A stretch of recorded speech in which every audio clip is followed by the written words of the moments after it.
Assalomu alaykum aziz obunachilar, sog'misizlar, omonmisizlar? Bugun ham sizlarga ko'rib turganimdan xursandman. Xudo xolasa bugun 8-qism, 8-kun ishga tushganlarni ustalarimizni inshaalloh shundan keldi yana bu. Assalomu alaykum ustalar. Sog'misizlar, omonmisizlar? Ina, qahramonlar.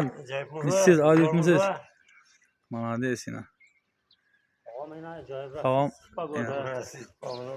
Ina. Marhaba, ne deysiz bular endi? Salam. Hammasına salam, danış bir işlere, sorulara. İyi işler bilinglar. Acayip. Pulları beraberleyin, bize işine sala veremiz öyle. Ha, gökten beraber deyin kahraman Ahmet. Oy, Xudayım. Yine şimdi buldu buna. Azza bunu açılar, Xuday xolasa yine. İkkan, vanı pulun üstü bittiğinde bak ama. He? Bu neye tuttu? Kolay ne oldu? Ya kaça. Yani ben yören tarafım şimdi buldum ha ya. Aziz dostlar. Evden Atabekan'la işe bırttı. İkisi Atabekan yine. İki Atabekan işe bırttı. Bugün havam şunu zor. Bakramam. Ezat bir şeyden hava oldu bir bakramam. He? Koya bura. Acayip hava. Yine kaçan oturamız indi bir. Kaçan bir kışayamız indi ki. He? Bugün oturadan 9'unda mı? 9'unda. Cevap mı? Cevap. Buldu. Lakin uyda bu muydu o lakin? Oldu. Balıkçı ne başka oza baş gerek. Çıkamız kelliktire. Kelikte boyun ama. Buldu. Ne yarın mı? Yine şimdi bu tuttu zamanlar. Birazdan da sibir bir libet hadi. Bir libet geldi. Bu man yok hatırlayayım şöyle çıktı ben mesela arkadaşlar. Yine. Şimdi buldum yine. Bana bazı göstermezler. Bugün hava canım xaracımda yine şimdi bu tuttu hava. Mesela ki oturanlar olsa havam şimdi buldu yine erken bir şeyden vakit geldi yine. May eksiden may bugün 6'sı. Tabii kendisi. Sağmat edin adamlar. Yaxşı. Yine düşürdüm yine. Hey, tokanam ettin aynanı. Hey. Gitti bana. Kardanımız asıla bana. Tabii kendisiz. Ya. Ya.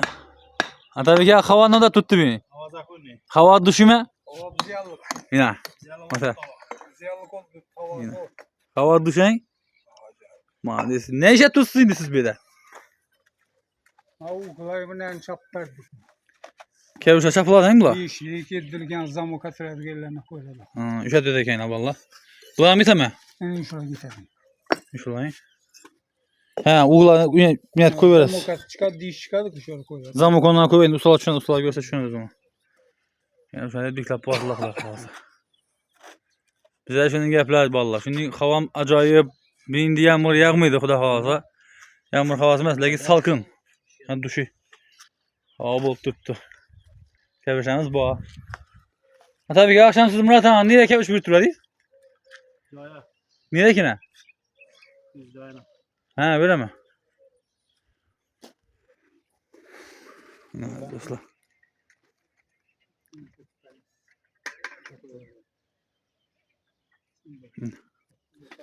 Şimdi oldu aziz dostlar.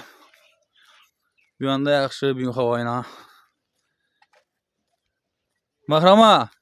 Şunda 9'unda ama 16'da 3 günden ki oturamız ha. Kış ayağımız. Bu oldu.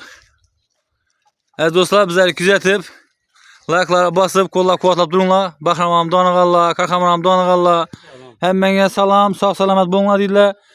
Bizleri kolla kuvvetlaştan toxtamanlar. Like'lara basıp canını çıkarıp bizleri kolla kuvvetlap durunlar. Xuda xolasa ad düşüb olar. Həmmə Ömət işlərinə bərəkə. Günləriniz xeyirli olsun. Davaydı.